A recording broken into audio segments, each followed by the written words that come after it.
Hello and welcome. My name is Alan, and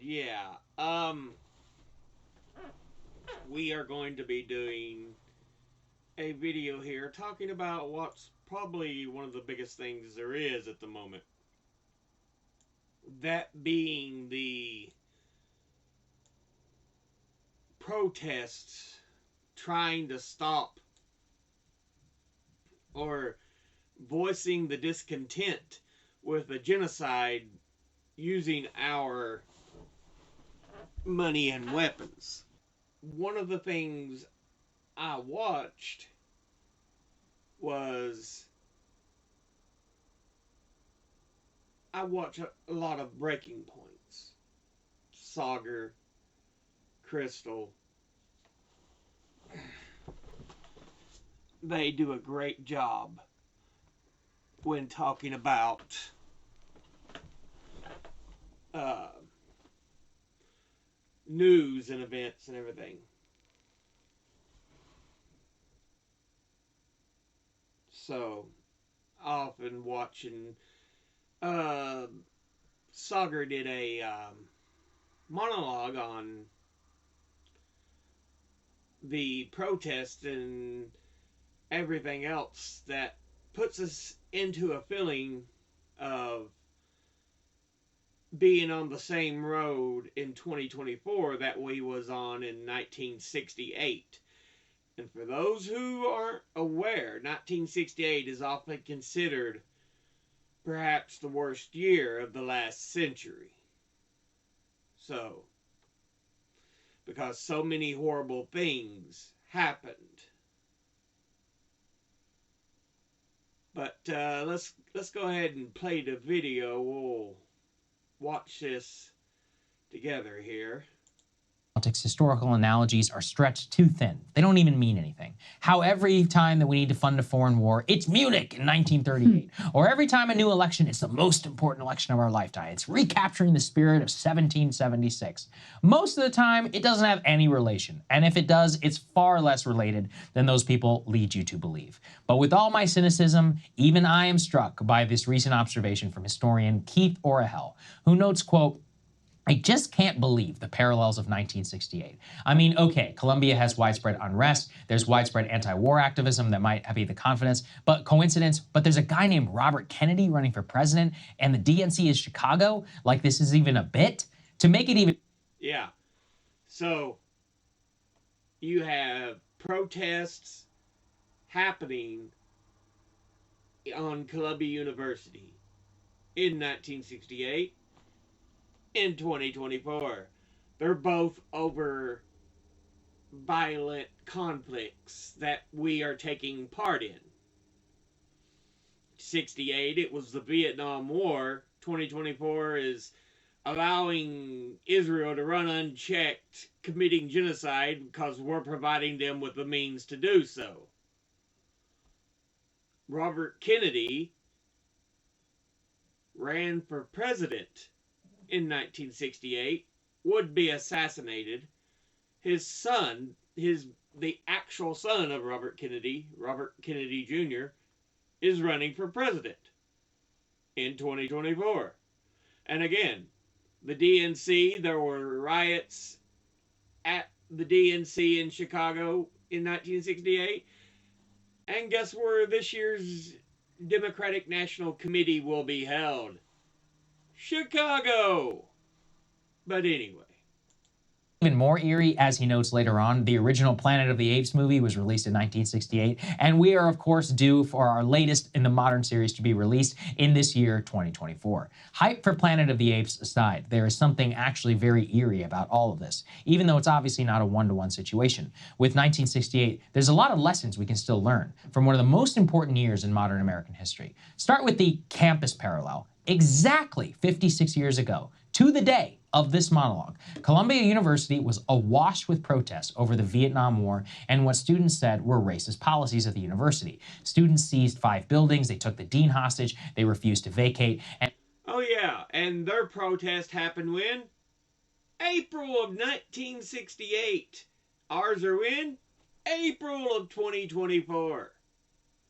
And this led to a week-long standoff until April 30th, 1968, when nearly 1,000 officers from the New York City Tactical Patrol Office poured onto campus, used force to arrest students. More than 100 ended up being injured in those arrests, and photos went viral in their own 1968 way. The Columbia protests, like today, were a flashpoint because it all happened in New York City, and it got massive media attention. That March-April to 1968 period, exactly 56 years ago, was a massive turning point in American history. It was days before the Columbia University protests that Robert Kennedy decided to enter the Democratic race against Lyndon Johnson. Here too, the parallels are striking. LBJ was an unpopular, incumbent Democratic president. He had ripped his coalition in half with the Vietnam War and his pursuit of the Civil Rights Act. He was, however, a masterful politician who it seemed would be able to hold on to his nomination until someone with the golden last name of Kennedy enters the race. Kennedy's entry into the race was done largely out of opposition to LBJ's Vietnam War policy, in the same way that the current RFK is against Biden's Ukraine policy, and his fundamental belief that both Nixon and LBJ would divide rather than unite the country. Now, sadly for us all, of course, Kennedy was assassinated in 1968 in questionable circumstances, tying Democrats' hands and leading to the nomination of Hubert H. Humphrey, which was the vice president of LBJ. Yeah, so RFK would be assassinated that same year, but it is his very son that is now the Robert Kennedy running for president this year. Let's hope some of these assassinations don't follow. God forbid. But yeah, Biden's basically just screwing himself over by backing this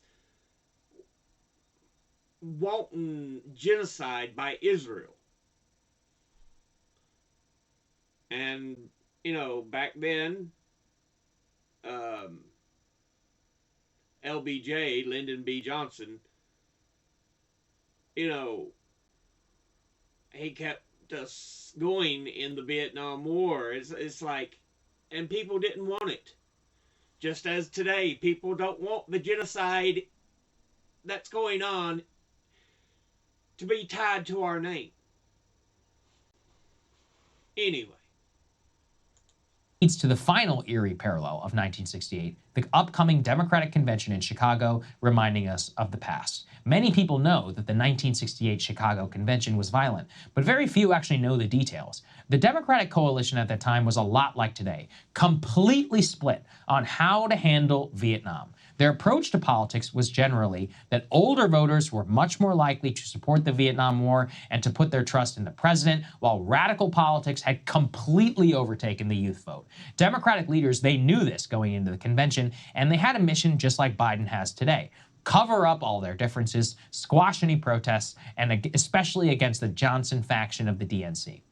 Now, the president at the they wanted to present this united front against Nixon, but these heavy-handed tactics backfired massively. Mayor Richard Daley of Chicago took extreme security measures at that convention to keep protesters out, including putting onerous restrictions on media coverage. Protesters knew this, and then they sought to get their attention anyways, so they began a march to the convention grounds. From there, the torch is lit. Police, protesters, they're clashing in the streets, tear gas, beatings, violence. It dominated the airwaves in the age when a vast majority of the population was watching television, and it didn't have alternative entertainment options.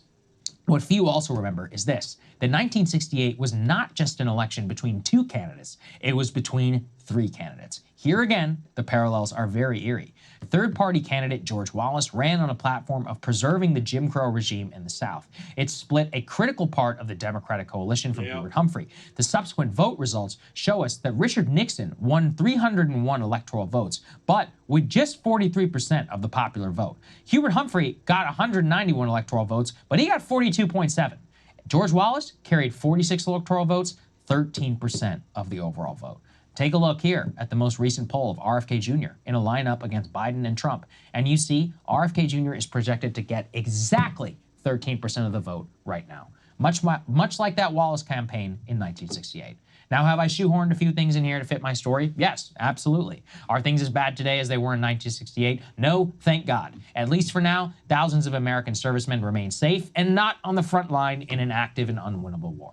But the electoral parallels teach us one lesson, that the chaos of 68 has left a lasting impression upon all of us, and that the chaos at the time itself was not inevitable. It was a choice of the elites at that time, who lied and they cheated and they hid vital facts from the American public, and then they refused to grapple with the righteous outrage at being deceived. So it's actually pretty fascinating to think. Hey guys, But yeah, so while it's not an exact one-to-one, history never is an exact model of one-to-ones when you compare years. That's just not how they work. But they often very much, as it's often said, they don't repeat, they rhyme. And it's eerie how much it's rhyming. Let's go ahead and look at this. I pulled up the Wikipedia page for 1968. You had Lyndon B. Johnson as president and Hubert Humphrey vice president. So again, you could just put in Democrat for president, vice president.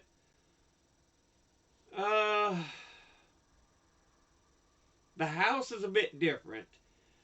It's held on the slimmest of majorities by Republicans, but the Senate is Democrat. Now, events, we've got a lot of this going on. Some modern events. Super Bowl II had just been finished. The Green Bay Packers winning. So it was even in the Super Bowl era. Think about how crazy this is. 68, 98, 30 years, 2008, 40, 2018, 50. So we're at what? 56 years? 56 exact years? But anyway.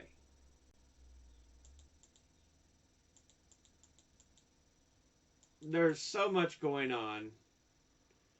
The Cold War was in effect. And it's like people today want a Cold War again, the way they are trying to look at Russia and China. It's like, instead of being willing to fight wars, let me move that up. I don't want y'all to have to deal with seeing the picture. It's a famous picture.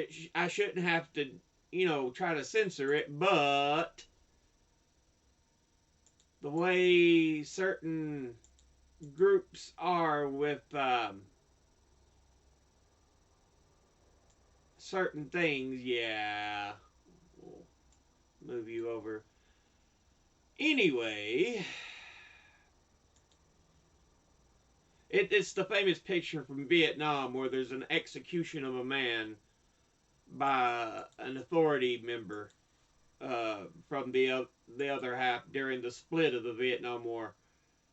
You can see a little bit of the picture, but not enough that includes the actual violence.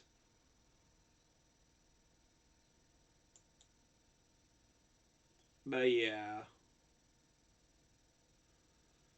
Pennsylvania Railroad and New York Central Railroad merge to form the largest ever corporate merger up to this date. And of course, they've only got bigger.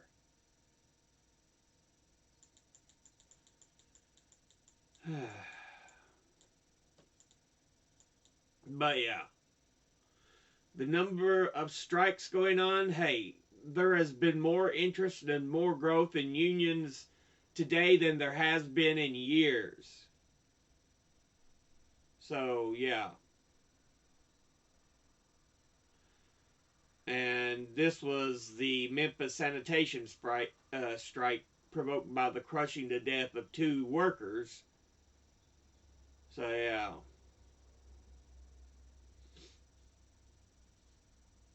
Civil rights disturbances. And Lyndon B. Johnson was backing the civil rights movement of that era. We can move you back over because the picture's gone. But yeah, think about it here today.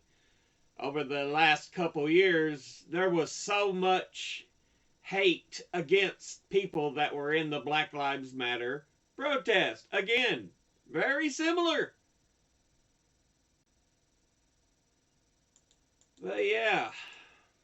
See, yeah, Kerner Commission releases its final report on the causes of the 67 race riots. And see, we're talking about 68. Quite a bit of similarities here. Except Black Lives Matter movement was not riots. Anyway.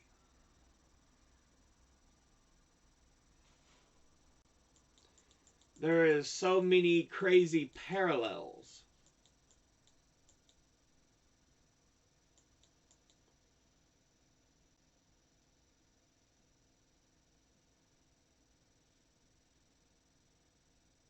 Yeah, we end the gold standard in March of 68. So before that time, gold had to be available for people if they wanted to turn in their currency. Because that's one thing you were supposed to be able to do. Turn in currency and get an equivalent amount of gold back. It goes back to the early years of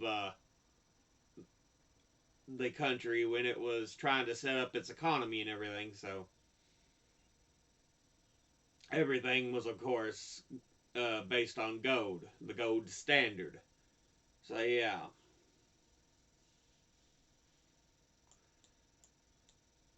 You can see all the talk of the Vietnam War, and today it's the freaking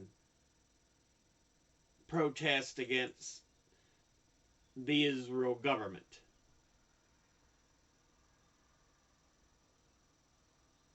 Also in 68, the death of MLK. Gives his final speech April 3rd and then assassinated the next day.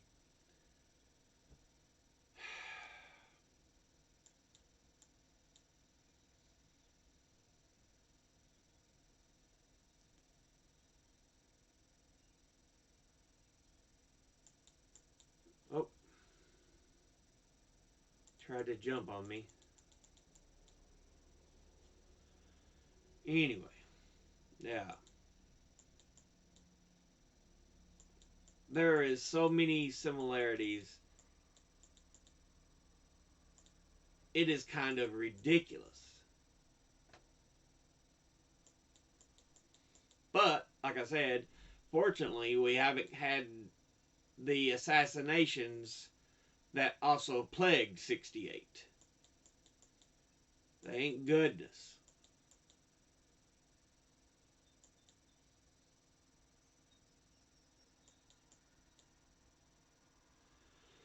Yeah.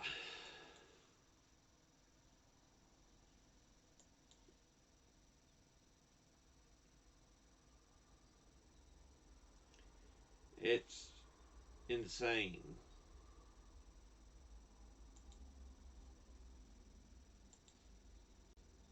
I'm kind of half wondering where this year's Republican National Convention will be held. That's going to be a bit scary if it turns out to be Miami as well, like it was in 68. I'm going to be like, what?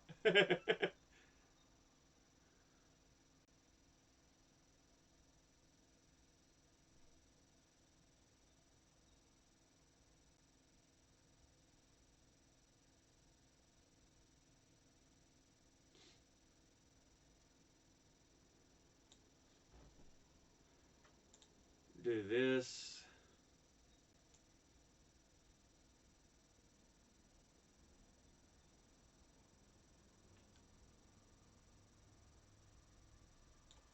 Milwaukee. Okay, goodness gracious.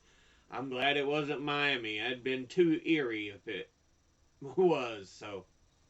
But yeah.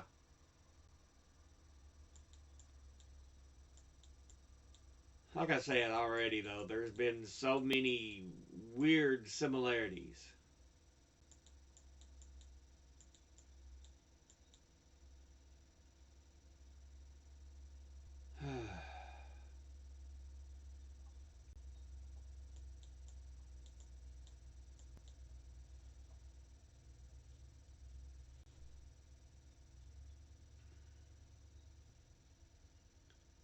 See, this is still in the early days when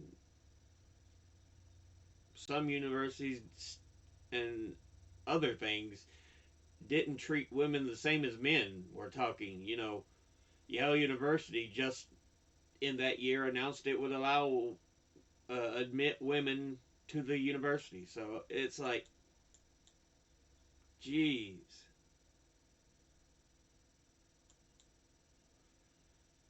The famous Heidi game, yeah.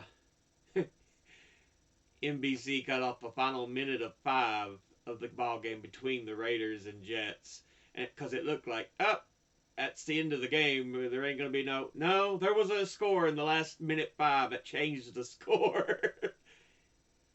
Oh goodness.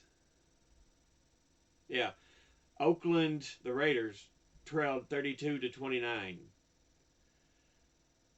and they would score 2 touchdowns late to win in the final minute 5. And so there's so many fans who were angry over that because the channel switched away. That's why you see a lot of games going long. But anyway, that's enough of rambling into that. But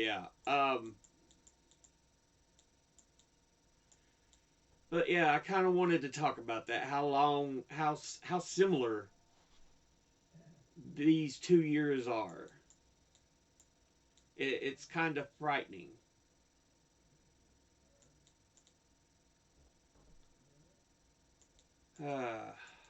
It really is.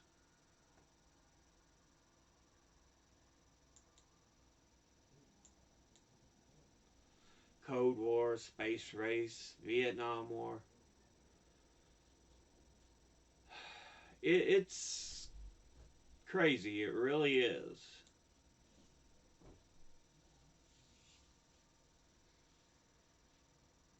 But I just, like I said, I thought we'd kind of talk about how there seems to be such a similarity between 1968 and 2024 in a spooky way. Like I said, the old saying goes, history doesn't repeat, but it rhymes a lot. And it's one of these years it's rhyming so much it could be sued for copyright.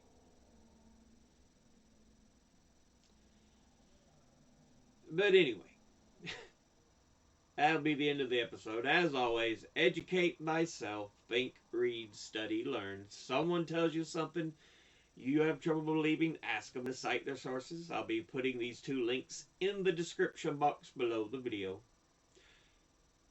Thank you all for watching. I'll see you all in the next one. Until then, later.